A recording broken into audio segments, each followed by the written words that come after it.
Alors guys, est-ce que vous connaissez l'expression c'est la Hesse? La Hesse. C'est la lose à tous les étages à United. On va parler de Rashford, Pochettino, McKenna et bien sûr Ashworth.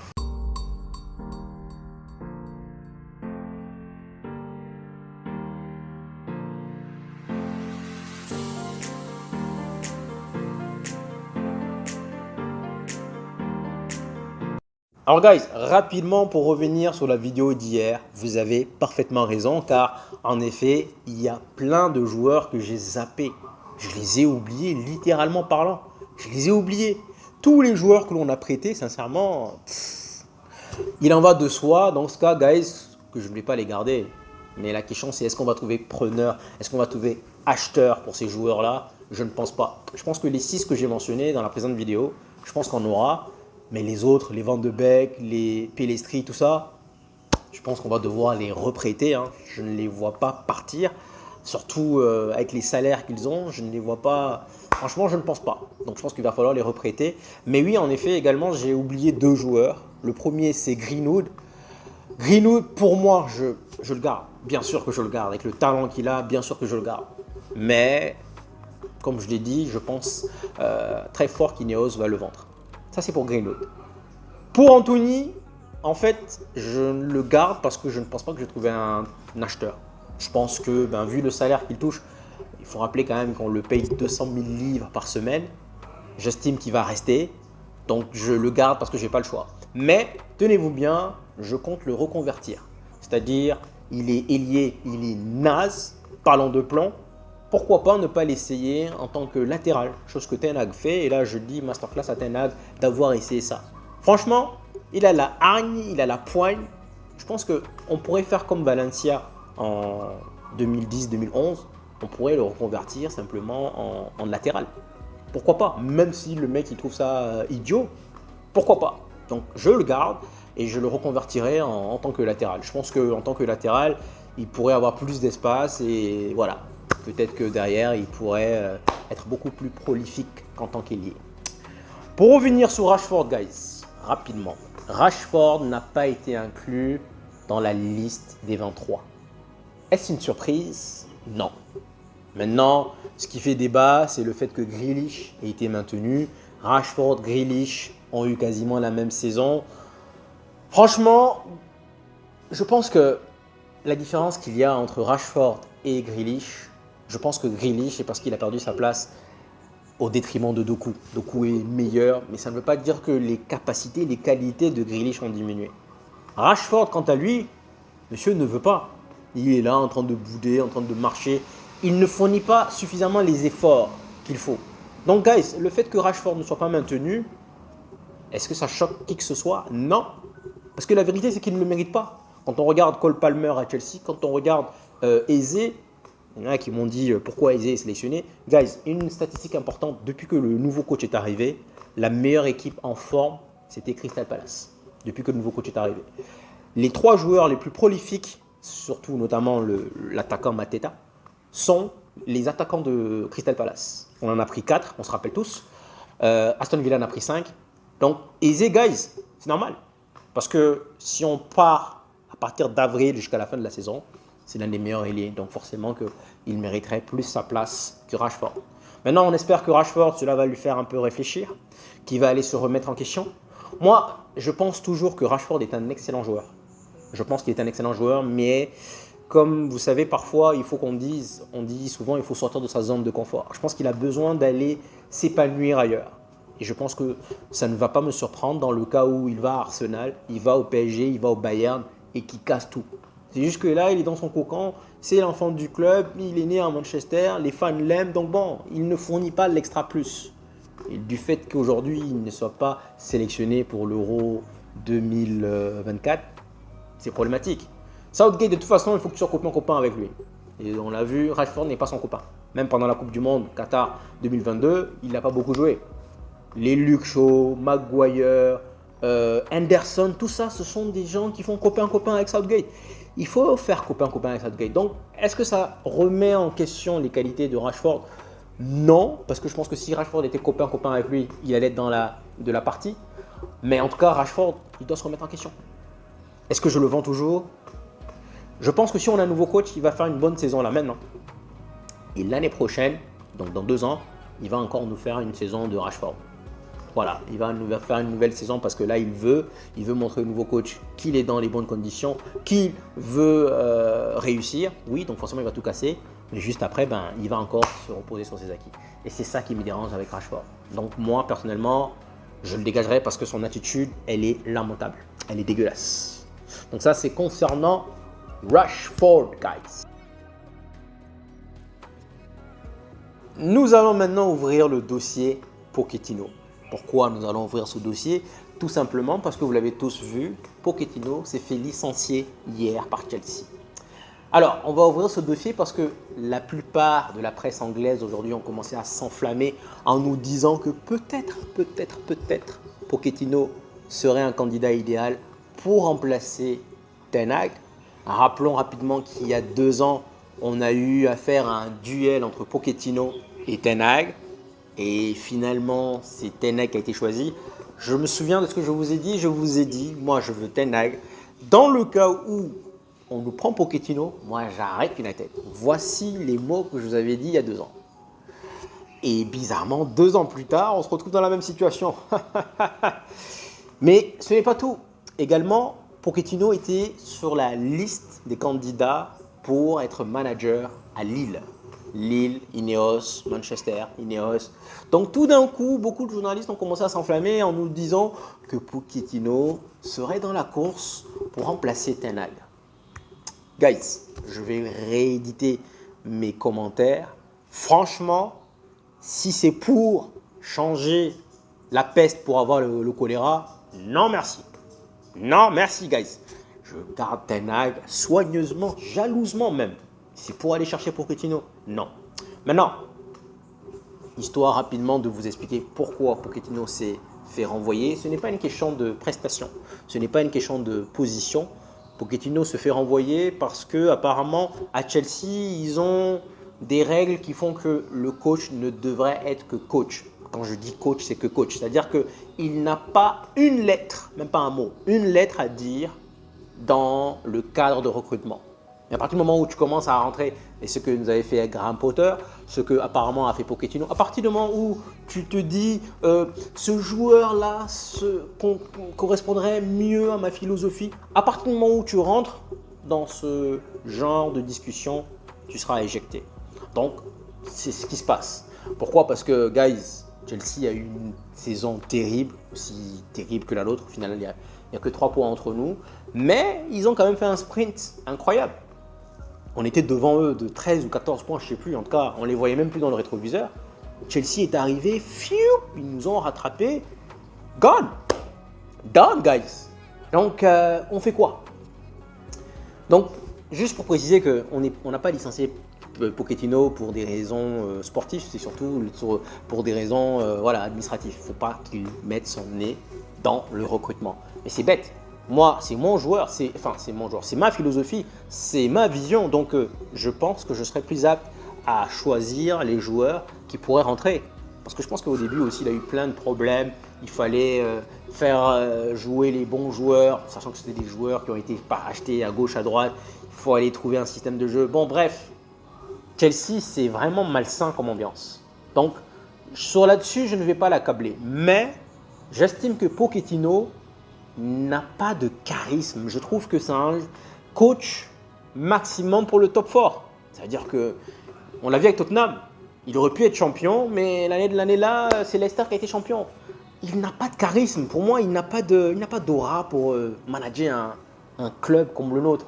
Donc sincèrement, gars, c'est pour chasser Ten Hag, pour aller chercher Pochettino. Non. Mais une chose est sûre, Pochettino plaît bien à Manchester et à Ineos.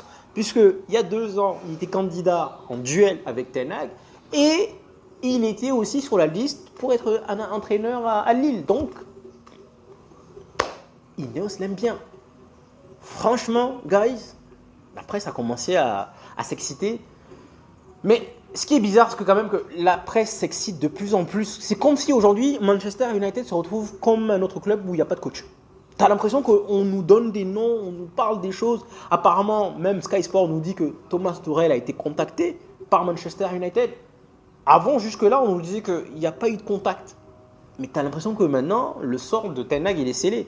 Et que la question qui se pose, c'est le qui. Tu as l'impression que Ten Hag, il is gone. Comment les gens parlent? Parce que d'un coup, on commence à dire, ouais, Pochettino est le favori. Mais le favori de quoi? Enfin, aux dernières nouvelles, Ten Hag était encore en poste. Mais sincèrement, si c'est pour chasser Ten Hag et nous ramener Pochettino, il y a un dicton qui dit méfiez-vous des refoulés. C'est-à-dire que quelqu'un qu'on attège d'une manière ou d'une autre, vous êtes en couple, il y a une fille qui vous plaît, cette fille, on l'a larguée, il faut essayer de comprendre pourquoi. Thomas Tuchel s'est fait licencier, Pochettino s'est fait licencier, même si là dans ce cas, c'est pas dans le cadre sportif, mais Pochettino, c'est trop, c'est Tottenham, c'est Paris, c'est... Franchement, je pense que c'est un bon coach, et c'est un coach qui va nous amener maximum top 4. Pour moi, il n'a pas l'âme. Maintenant, autre chose concernant les coachs. McKenna refait surface, guys. Je vous ai dit, moi, dans la présente vidéo, que c'était mon candidat idéal. McKenna a été contacté par Chelsea. Chelsea est en train de chercher un coach. Donc, il y a McKenna. Tourelle, est-ce qu'on veut le ramener? Non, puisque c'est eux qui l'ont chassé, donc c'est compliqué. En tout cas, McKenna fait partie de la liste. Et apparemment, McKenna serait plus ouvert. Il attend de voir lundi si Manchester United va lui donner une chance. McKenna veut le poste, guys. Moi, sincèrement, c'est mon candidat idéal. Dans le sens où il a une philosophie proactive, il a une philosophie d'attaque, attaque. Et surtout qu'il connaît le club. Il connaît qui est tocard, qui est bon. Il va rentrer, on lui donne les pleins pouvoirs, tac. Et j'espère qu'il va le faire. Parce que dans tous les cas, il a une philosophie offensive. Donc, il y en a plein qui n'y entreront pas. Et le fait que Brighton et Chelsea sont en train de le surveiller, ça me chagrine un peu parce que ça veut dire que pour moi, je vous ai toujours dit une chose. Pour connaître ta valeur, il faut regarder qui est-ce qui te regarde. Donc là, on parle de Chelsea, on parle de Brighton, on ne parle pas de club de 4e division. Donc forcément, les gens ont vu quelque chose en lui. Et je suis désolé, le club Ipswich n'est pas remonté je ne sais pas combien de temps.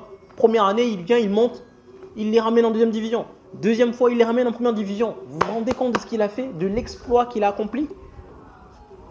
Et du fait que Chelsea le suive, guys, ça m'énerve. J'ai vraiment pas envie de le voir à Chelsea et moi garder Ten Hag. Sincèrement, non. Donc, il attend lundi, parce que la finale se joue samedi, mais dimanche, ce sera silence radio. Il attend lundi pour savoir si, quelque part, c'est le poste de Manchester qu'il veut. Dans le cas où Manchester s'obstine à garder Ten Hag, ou dans le cas où Manchester licencie Ten Hag, mais part pour un autre coach, dans ce cas, il ira peut-être à Chelsea. Et sincèrement, ça me fait mal parce que je vois d'avance, je vous le dis maintenant, guys, maintenant, je vois d'avance avec tous les joueurs que Chelsea a, le jeu de Chelsea l'année prochaine. Et franchement, je vous dis maintenant, ça va me faire Ça va vraiment me faire Je suis désolé, ruthless, guys. S'il part à Chelsea, je sais qu'il va réussir. S'il vient à Manchester, je sais qu'il va réussir. À condition qu'il ne change pas. Même Ten Hag, il devait réussir. J'avais voté pour lui à l'époque. Et la première saison m'a donné raison parce que quand il arrivait, les choses négatives qu'il y avait, il dit ça c'est un problème. Je buvais les paroles de Ten Hag en conférence de presse. Il arrivait, il dit ça, on a fait ça, on a gagné, mais on a laissé trop d'espace au milieu de terrain. Il faut corriger ça, Mais c'était spectaculaire. Le Ten Hag de cette année, c'est un tocard. En conférence de presse, il te dit de la merde. Mais celui de l'année dernière, c'était un masterclass. Il te disait ce que tu voulais. J'estime que je ne me suis pas trompé. Le fait que Rashford soit sur le banc parce qu'il est venu en retard. Discipline, guys. Discipline. Des choses simples. Mais ce même Ten Hag là aujourd'hui, il a commencé à faire son favoritisme. Anthony, Rashford. Rashford, combien de temps il a dû continuer avec Rashford alors que Rashford était naze de chez naze. Il y a quelque chose qui s'est passé pendant le mercato, pendant la trêve. Je ne sais quoi. Mais le Ten Hag qu'on a signé, qui était là l'année dernière, et ce Ten Hag d'aujourd'hui, ce n'est pas le même. C'est la raison pour laquelle j'appelle ça le virus Glazers. Une fois que tu l'atteins, une fois que tu l'attrapes, derrière tu deviens un tocard, et c'est comme si tu perdais tes capacités. Donc, pour cela, je le dégage. Et puisque Ineos vient d'arriver, je me dis qu'ils ont commencé à mettre des cures, ils ont commencé à trouver un antidote pour ce virus, et que le nouveau manager pour que le nouveau manager ne puisse attraper. Donc voilà, guys, en termes de manager, c'est compliqué, mais j'ai vraiment pas envie de voir McKenna à Chelsea. Je sais qu'il va faire un bon boulot. Honnêtement, dans sa philosophie, dans sa manière de faire, le mec, il veut le poste. Il veut le job. Donnez-lui. Donnez-lui le job. Pourquoi on va aller chercher le remplaçant du remplaçant? Parce que là, si McKenna va à Brighton, dans 2 ans, 3 ans, il va dans un grand club. Peu importe où, mais il va dans un grand club. Moi, je préfère qu'il vienne chez nous et qu'on lui donne 2 ans, 3 ans, comme je dis, voire même 5 ans. Carte blanche, amuse-toi, fais ce que tu veux et surtout, ramène-nous au top. Parce qu'il va le faire, à condition de lui donner carte blanche. Il va le faire. Donc, guys, dites-moi, vous optez pour quoi? Garder Ten Hag? Il y en a plein qui m'ont dit Ten Hag. Franchement, les gars, j'applaudis. J'applaudis, et c'est pas de l'ironie, parce que vous êtes là, vous êtes des fervents supporters de Ten Hag et vous amenez vos arguments.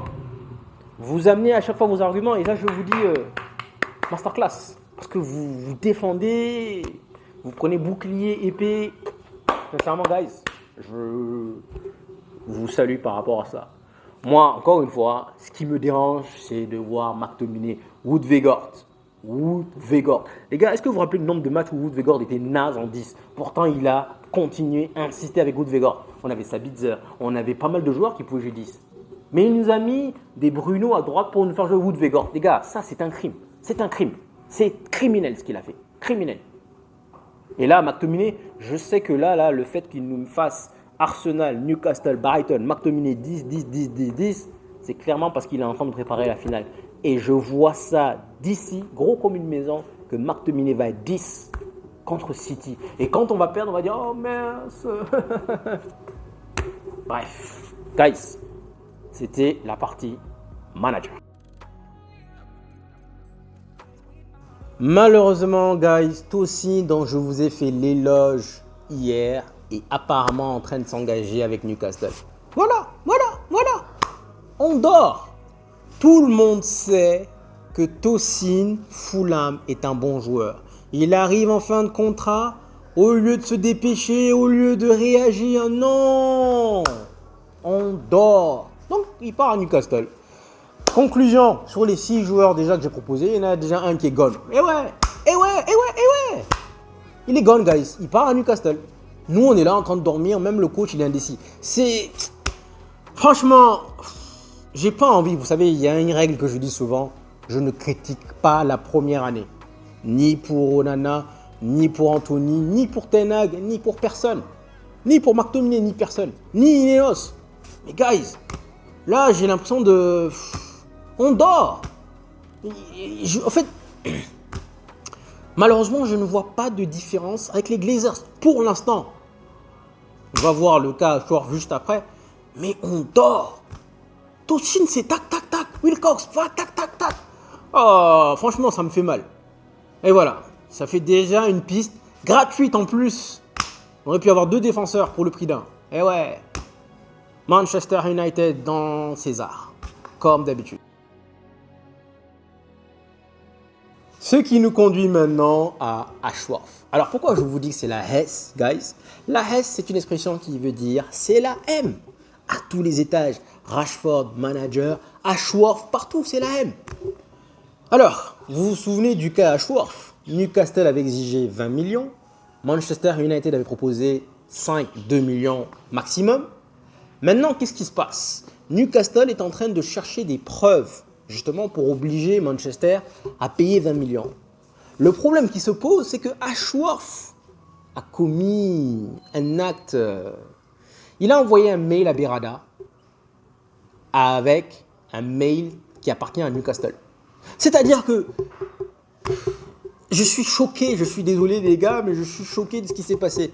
C'est-à-dire que pour contacter Berrada, il a envoyé un mail à Berrada avec un mail de Newcastle, donc un mail qui appartient à Newcastle. Donc aujourd'hui, Newcastle a vu le mail et Newcastle dit que Berrada a flirté avec Ashworth alors que Ashworth était encore en poste. De son côté, Ashworth, lui, il dit quoi? Il dit « ils m'ont viré au moment où je suis venu leur dire ». C'est-à-dire qu'en fait, qu'est-ce qui s'est passé? Newcastle, ils ont commencé à entendre les rumeurs que Ashworth allait rejoindre Manchester. Tout de suite, ils se sont précipités pour le mettre en mode garden leave. Garden leave, comment je vais le traduire en français? C'est comme quand vous avez un CDI, vous déposez votre démission et vous avez un mois. J'ai le mot, mais le mot m'échappe. Vous avez un mois ou 2 mois. Préavis. Merci. Donc, c'est le préavis. C'est ça, garden leave. Maintenant, un préavis qui peut faire 1 mois, 2 mois, 3 mois, dépendant du contrat. Donc, Newcastle prétend qu'il a discuté avec Berrada, sachant que Berrada lui-même, il n'est pas à Manchester, mais Berrada lui-même, il était en garden leave à City. Donc, Newcastle prétend que Ashworth et Berrada ont discuté avant qu'ils le mettent en préavis. Ashworth, lui, prétend que ce n'est pas le cas. Ils l'ont mis en préavis et c'est là qu'il est venu leur dire que moi, je suis intéressé par le poste de Manchester. Donc là, Ashworth est en train de contacter la Ligue arbitraire qui va s'occuper du cas. Si la Ligue arbitraire décide que Ashworth a été mis en préavis avant de discuter avec Berrada, on va donner raison à Ashworth et donc là, il pourra nous rejoindre aussitôt. Dans le cas contraire, Manchester United va devoir payer plus cher. Mais il y a un détail très important, c'est que quand Newcastle a dit 20 millions pour Ashworth, dans ce mail qu'il a envoyé à Berrada, il a donné les détails de la clause du contrat qui sépare Brighton et Newcastle. Donc, c'est-à-dire, Ashworth était à Brighton, il a quitté Brighton pour aller à Newcastle. Les journaux avaient commenté que c'était 2 millions, donc des frais autour de 2 millions. Et Ashworth dit dans ce mail que ce n'est pas 2 millions. En réalité, c'est moins d'1 million. C'est 800 000 livres. Et donc, ça, ce sont des détails. C'est par rapport à ce détail-là que justement Manchester United dit il est hors de question que moi je paye 20 millions. En gros, toi, tu as payé 800 millions à Newcastle. Pourquoi est-ce que moi, je vais te payer 20 millions? Donc, tout ça, c'est le chamboulement, mais total. C'est... Voilà. Donc là, ça tire de chaque côté. Et ce que je dis chamboulement, c'est comment tu fais pour envoyer un mail? Je suis désolé, je pose la question, mais comment tu fais pour envoyer un mail avec le mail de la compagnie Newcastle? Parce que c'est traçable. Enfin, je sais pas moi, mais bon, mais je me dis comment? Comment tu fais? C'est comme si tu es en train de tromper et... Bref, j'ai même pas le... Ouah, tu es en train de tromper et tu t'amuses à envoyer un mail sur un portable sur lequel on peut... Bref, je sais pas moi, mais tu veux flirter avec Manchester, avec Berrada, crée un mail Google, c'est facile. Google, Yahoo, ou je sais pas quoi. Mais comment tu vas utiliser ta boîte mail perso de la société pour envoyer un mail à Berrada? Ça, je suis désolé, c'est de la honnerie, franchement. Et donc là, maintenant, bon, ben voilà. Donc là, Ashworth a saisi la Ligue arbitraire. Dans le cas où la Ligue arbitraire décide de qui est en tort, si c'est Ashworth qui est en tort, dans ce cas, Manchester va devoir passer à la caisse. Si c'est Newcastle qui est en tort, lui, en tout cas, c'est lui qui a saisi la Ligue arbitraire. Il considère qu'en gros, il a contacté Berrada juste après qu'on l'ait mis en garden leave. Donc ça tire de partout, guys. Franchement, après la saison de folie qu'on vient de vivre, maintenant on arrive sur hors du terrain. On arrive sur l'aspect hors du terrain et c'est aussi chaud. Franchement, les gars, supporters de Manchester, big up à vous. Hein, franchement, parce qu'il ne faut pas être cardiaque. C'est la S dans tous les niveaux. Voilà, guys. Petit résumé de l'actualité de notre club. Je pense que j'ai fait un peu tout. Donc, je vous dis à demain. On verra demain quel topic on va aller chercher. Donc, merci d'être venu jusque-là. Comme d'habitude, merci pour le soutien. Et bien sûr, je vous dis, prenez soin de vous, guys. Et on se dit à la prochaine. Ciao, ciao.